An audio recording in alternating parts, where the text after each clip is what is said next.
March 15, 2024. In the opulent marble halls of the Saudi Ministry of Finance in Riyadh, surrounded by golden Arabic calligraphy and portraits of kings past and present, a handshake worth $50 billion quietly changed the trajectory of global economics. For the first time in nearly 50 years since the secret agreement between Henry Kissinger and King Faisal that created the petrodollar system in 1974, Saudi Arabia had agreed to sell oil in Chinese yuan instead of US dollars. The ceremony was deliberately low-key, almost secretive. No cameras captured the moment, no press releases announced the historic shift. The Saudi finance minister, Mohammed al-Jadaan, exchanged documents with his Chinese counterpart in a private meeting room while their respective delegations waited outside. The transaction itself was technical, bureaucratic, almost boring in its execution.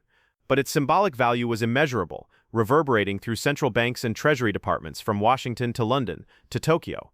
The petrodollar system, the financial foundation of American global dominance for half a century, had just experienced its first major crack.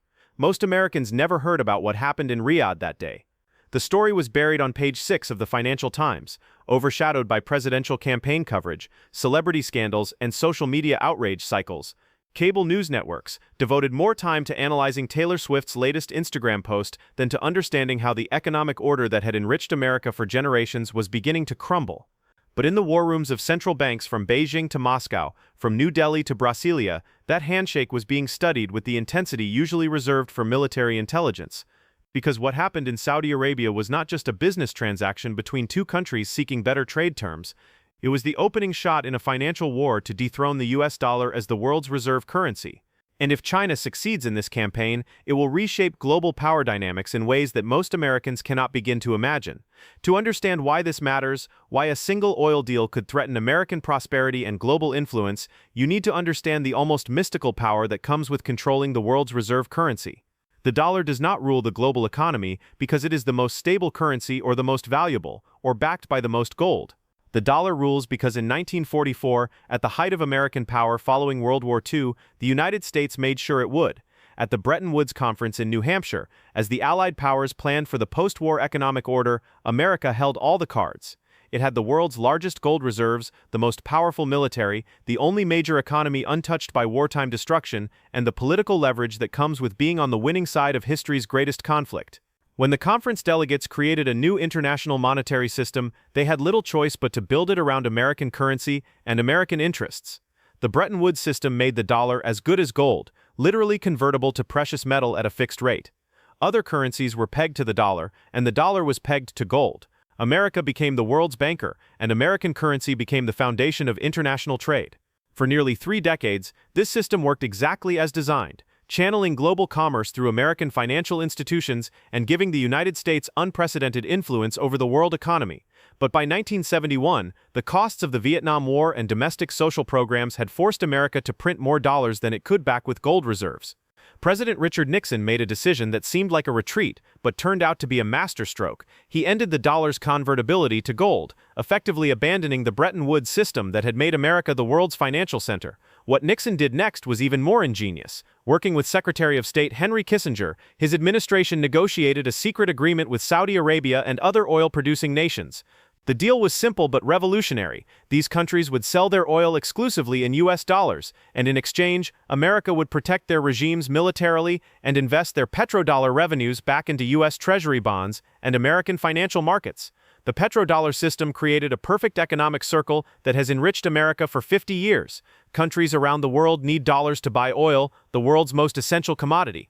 Oil producers need America for security and investment opportunities, and America gets to print the money that everyone else has to earn through exports, productivity, and economic growth. When you control the world's reserve currency, you can run massive trade deficits without economic consequences, borrow money in your own currency, and impose financial sanctions that are more effective than military blockades.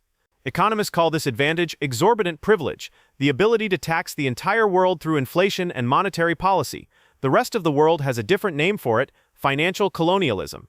And for decades, no nation had the size, ambition, or patience to mount a serious challenge to this system, until China began its patient, methodical 20-year campaign to build an alternative. The Chinese strategy was never to destroy the dollar overnight through some dramatic financial attack. That would have been economically suicidal, given China's massive holdings of US Treasury bonds and the integration of Chinese manufacturing into the global economy. Instead, China's approach has been to slowly, systematically build a parallel financial ecosystem that could eventually operate independently of American control. The first step was creating China's own international payment system. In 2015, after years of development and testing, China launched CIPS, the cross-border interbank payment system. To outside observers, CIPS appeared to be a modest technical improvement, a way for Chinese banks to process international transactions more efficiently. But financial intelligence analysts immediately recognized it for what it actually was: China's answer to SWIFT, the Belgian-based network that processes most international financial transactions and gives the United States the ability to monitor and control global money flows. SWIFT is not technically an American system, but the United States has enormous influence over its operations because so many international transactions involve dollars, and dollar transactions ultimately flow through American banks subject to U.S. oversight. When America wants to impose financial sanctions on a country, it can essentially cut them off from the global financial system by restricting their access to SWIFT. By 2024, the Chinese payment system was processing over $50 trillion in transactions annually, not as large as SWIFT's massive volume, but growing at an exponential rate. More importantly, CIPS's transactions could be conducted entirely outside American oversight, using Chinese yuan instead of dollars, and settling through Chinese banks rather than American financial institutions. The second step in China's strategy was convincing other countries to actually use this alternative system. Initially, the only willing participants were nations already under U.S. sanctions: Iran, Russia, North Korea, Venezuela, pariah states that had been cut off from the dollar system and were desperate for alternatives. China offered these countries a financial lifeline: trade in yuan, settle payments through CIPS, and bypass American financial surveillance entirely. But China's masterstroke was not enlisting America's enemies. It was gradually, quietly, persuasively bringing America's allies into the yuan ecosystem. Rather than demanding that countries abandon the dollar completely, which would have been economically and politically impossible, China offered something more subtle and appealing: discounts on energy and commodities for countries willing to pay in yuan. When Russia invaded Ukraine in February 2022 and faced unprecedented Western sanctions, China saw an opportunity to accelerate this process. Russia, suddenly cut off from much of the global financial system, was forced to sell its vast energy resources at significant discounts. China began purchasing massive quantities of Russian oil, gas, and other commodities, but the transactions were conducted in yuan, not dollars. This arrangement benefited both countries enormously. Russia found a buyer for its sanctioned energy exports, while China secured discounted resources for its massive economy.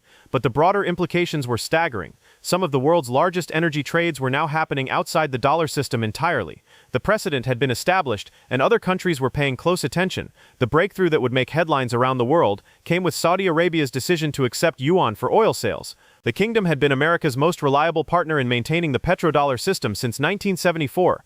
But by 2024, Crown Prince Mohammed bin Salman was carefully hedging his bets between America and China.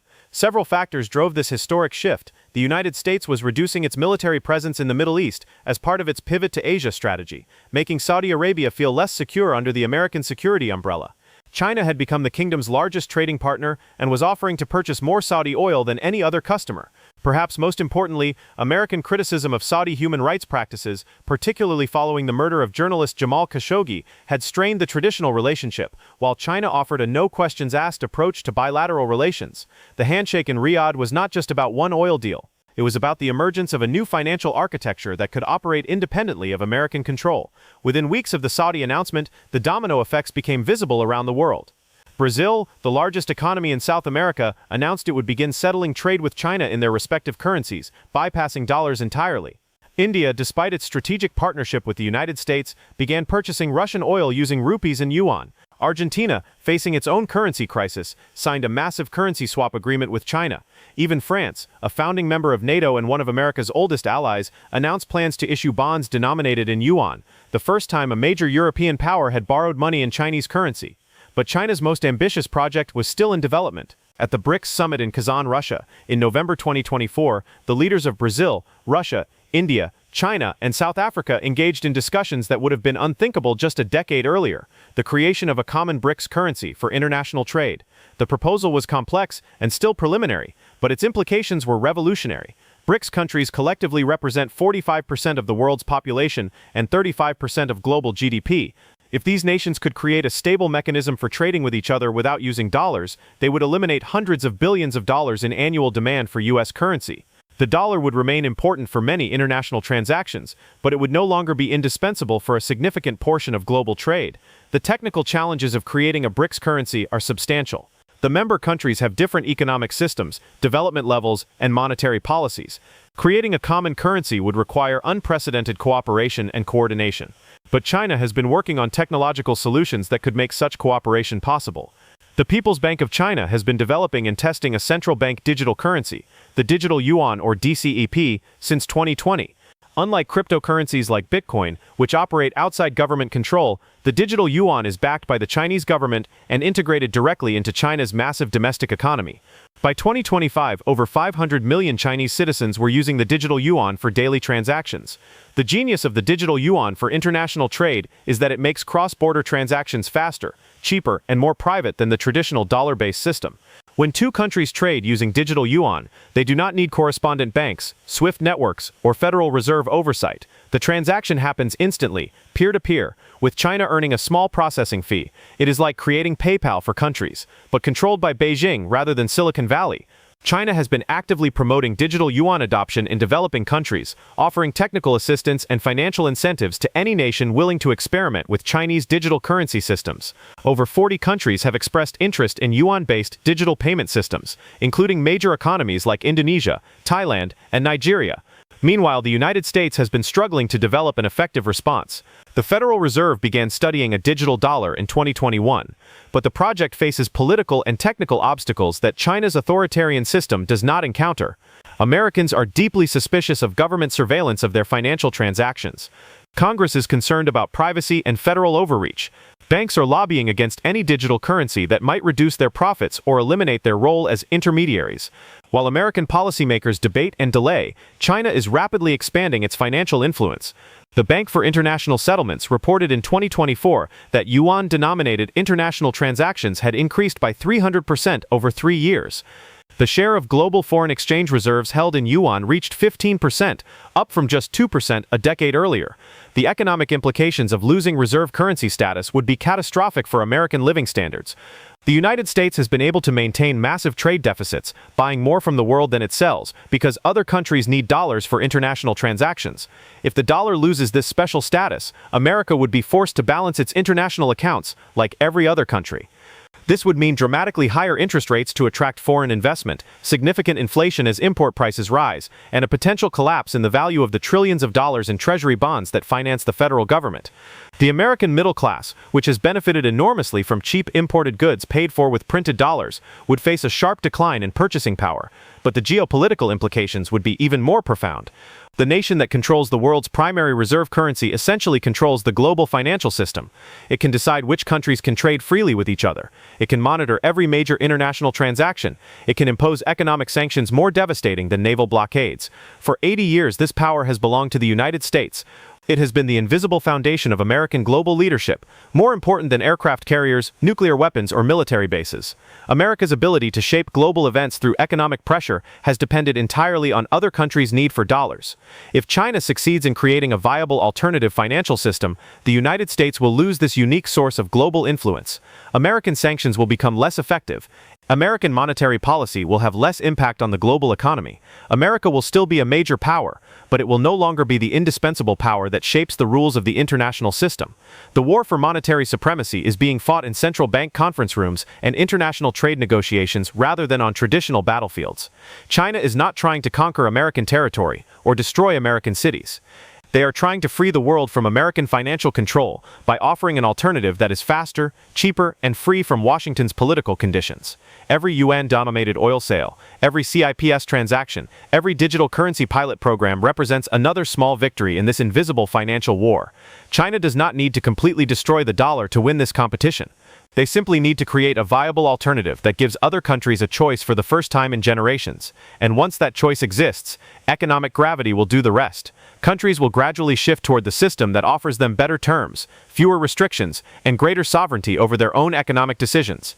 The dollar's last stand is not a single dramatic battle. It is a slow, grinding campaign where each yuan transaction, each BRICS meeting, each digital currency experiment erodes American financial dominance bit by bit. The question is not whether China will challenge challenge the dollar's supremacy. That challenge is already well underway. The question is whether America will adapt to a multipolar financial world or continue fighting to preserve a monopoly that may no longer be sustainable.